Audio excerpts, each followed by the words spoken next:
Setelah keruntuhan Majapahit pada abad 15, hampir seluruh Nusantara menjadi Islam, kecuali beberapa wilayah di Indonesia Timur yang Kristen.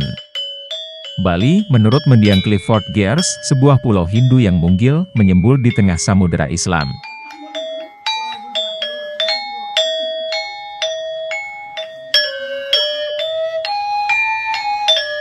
Mengapa Bali tetap menjadi Hindu hingga sekarang?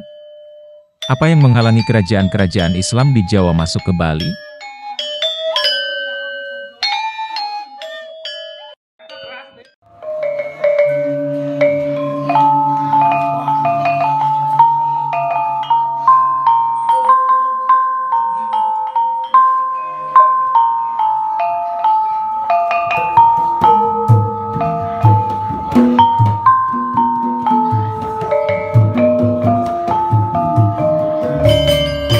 Salah satu sebab yang luas dipercaya adalah bahwa para tokoh Hindu, seperti Dan Hyang Nirartha telah membangun benteng Niskala di seluruh pesisir Bali yang tidak bisa ditembus oleh para penyerbu dari luar. Mungkin saja hal ini benar dari sudut Niskala. Tetapi Robert Pringley dalam bukunya, A Short History of Bali, Indonesia's Hindu Realm memberikan analisis dari aspek skala. Di bawah subjudul pada buku tersebut, Why Bali Remained Hindu, Pringley menulis sebagai berikut.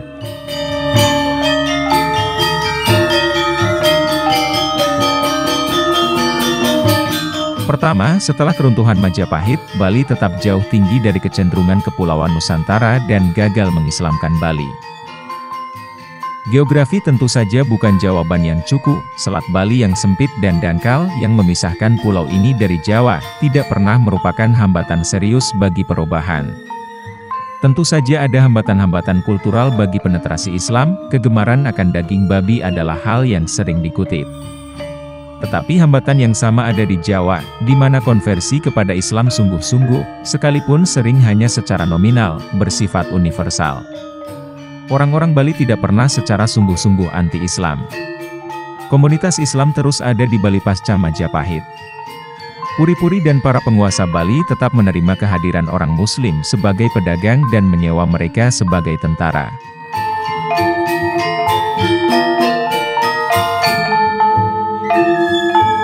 Waktu memberikan orang-orang Bali Hindu ruang nafas politik. Tidak ada kerajaan Islam yang kuat di Jawa sampai kemunculan Mataram, yang mulai pada akhir abad ke-16 Masehi, hampir 100 tahun setelah keruntuhan Majapahit.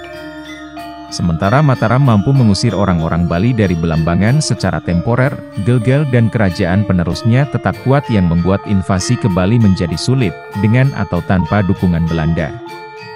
Bahkan Bali, diwakili oleh Buleleng atau Mengwi mampu menguasai sebagian Jawa Timur. Kerajaan Karangasem juga menguasai daerah Lombok.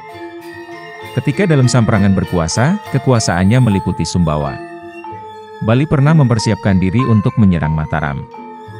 Bagaimanapun juga, Mataram pertama-tama sibuk dengan saingan-saingannya di Jawa, dan kemudian dengan Belanda. Tampaknya kerajaan Mataram tidak tergoda oleh pertimbangan untuk melakukan pengislaman dengan api dan pedang, di antara berbagai kantong orang-orang tidak percaya sepanjang pesisir sebelah timur Jawa.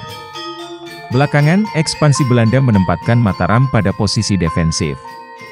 Ketika kekuatan Belanda semakin berkembang, yang akhirnya membuat mereka mampu menguasai saingan-saingan Indonesianya.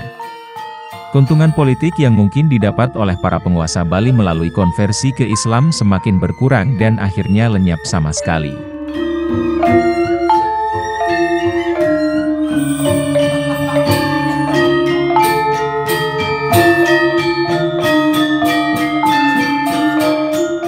Mengapa Bali tetap menjadi Hindu di tengah kepungan? Menurut buku yang ditulis oleh Robert Pringley, 2004, dengan judul A Short History of Bali, Indonesia's Hindu Realm, menjelaskan. Penduduk Bali sebagian besar berasal dari luar Bali, kemungkinan berasal dari Jawa atau Lombok. Bahasa Bali lebih mirip bahasa Sasak di Lombok daripada bahasa Jawa. Bali tidak pernah putus hubungan dengan Jawa dan juga kerajaan lainnya. Raja Airlangga adalah setengah Bali karena berayah Bali dan beribu Jawa, cucu Empu Sindok. Bali selalu berada dalam pengaruh kerajaan di Jawa terutama Majapahit. Saat Majapahit berada pada puncak kekuasaannya, Bali menjadi salah satu daerah penting dengan adanya pusat kekuasaan penting, yang kemudian menjadi kerajaan Gelgel yang semakin menguat seiring dengan melemahnya Majapahit. Gelgel pernah mengirimkan pasukan untuk membantu Blambangan di ujung timur Jawa. Saat Islam di Jawa menguat, terjadi influks perpindahan penduduk ke Bali.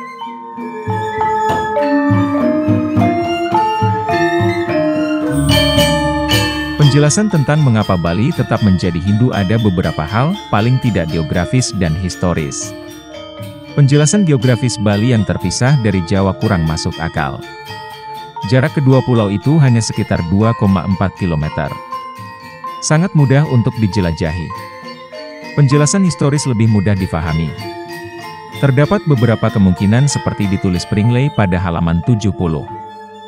Pertama, Bali tidak pernah secara nyata anti-Islam, walaupun memiliki budaya yang berbeda. Ini sebabnya Bali tidak pernah merasa harus ditundukkan oleh kerajaan Islam, terutama Mataram di Jawa. Minoritas Islam yang berdagang, terutama di Bali Utara, dan menjadi tentara tetap dapat singgah dan tinggal di Bali. Kedua, berkaitan dengan momentum, sejak runtuhnya Majapahit kemudian Pajang Jipang Demak sampai Mataram yang paling kuat, setidaknya ada jeda selama 100 tahun. Saat Majapahit runtuh dan Gelgel menguat, Mataram belum terlalu kuat. Walaupun Mataram dapat mengusir Gelgel dari Blambangan, Gelgel masih terlalu kuat untuk ditaklukkan. Ketiga, ketika Mataram mulai menguat dan Gelgel mulai melemah, datang Belanda yang membuat Mataram harus membagi konsentrasi. Mataram juga dilemahkan oleh konflik-konflik internal. Keempat, Mataram menjadi defensif saat kekuatan Belanda menguat, tak lagi memikirkan ekspansi. Mataram justru semakin kehilangan wilayah kekuasaannya seiring dengan menguatnya Belanda. Karena Mataram yang melemah, tidak ada keuntungan yang didapat dari penguasa di Bali untuk memeluk Islam.